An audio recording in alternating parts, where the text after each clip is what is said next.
প্রযুক্তির যুগে মানদাতার আমলের মার্কশিট ব্যবস্থাপনা পেয়েছে। ডিজিটাল যুগে ডাকযোগে মার্কশিট ব্যবস্থাপনা বিশেষ প্রার্থীদের জন্য একটা ব্যর্থ সেবা মডেল। 2025 সাল চলছে। বিশ্বজুড়ে চলছে তথ্য প্রযুক্তির বিপ্লব। শিক্ষা, বাণিজ্য, চিকিৎসা, যোগাযোগ, জীবনের প্রতিটি ক্ষেত্রে লেগেছে আধুনিকতার ছোঁয়া। ডিজিটালাইজেশনের মাধ্যমে দ্রুত, নির্ভুল, পরিবেশবান্ধব প্রক্রিয়া অনুসরণ করে চলেছে সমগ্র বিশ্বে। অথচ আমরা পড়ে আছি সেই মানদাতার আমলের বা অ্যানালগ পদ্ধতির বেড়াজালে। কেন পেয়েছি? কেন?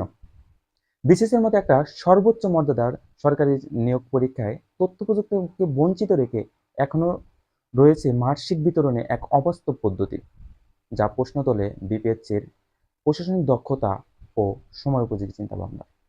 41তম বিসিএস এর চূড়ান্ত ফল প্রকাশিত হয়েছে, কিন্তু বিস্ময়ের বিষয় মার্কশিট পেতে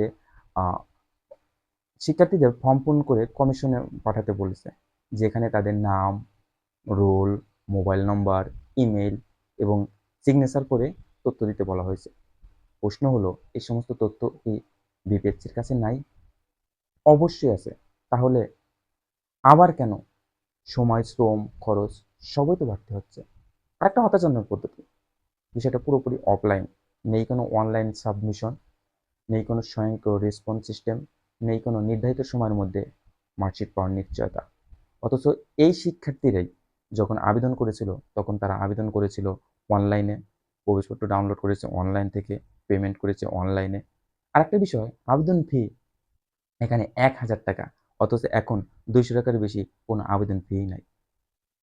ছাত্র সমাজের একটা দাবি আছে বা ছাত্র সমাজের একটা প্রস্তাব আছে, সেটা হচ্ছে পিএসসির ওয়েবসাইটে একটা সাইট খোলা হোক, যেখানে মার্কশিট রিকুইজিশনের জন্য একটা ফর্ম থাকবে, যেটা ফিল আপ করে অনলাইনে সাবমিশন করে দেবে এবং নির্দিষ্ট সময়ের পরে পিডিএফ আকারে মার্কশিটগুলো আমরা পেয়ে যাব।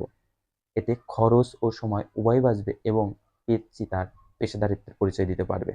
যুগ পাল্টেছে, তথ্য প্রযুক্তি পাল্টেছে, তথ্য প্রযুক্তির এই হাওয়াটা পিএসসিতে লাগুক। ধন্যবাদ।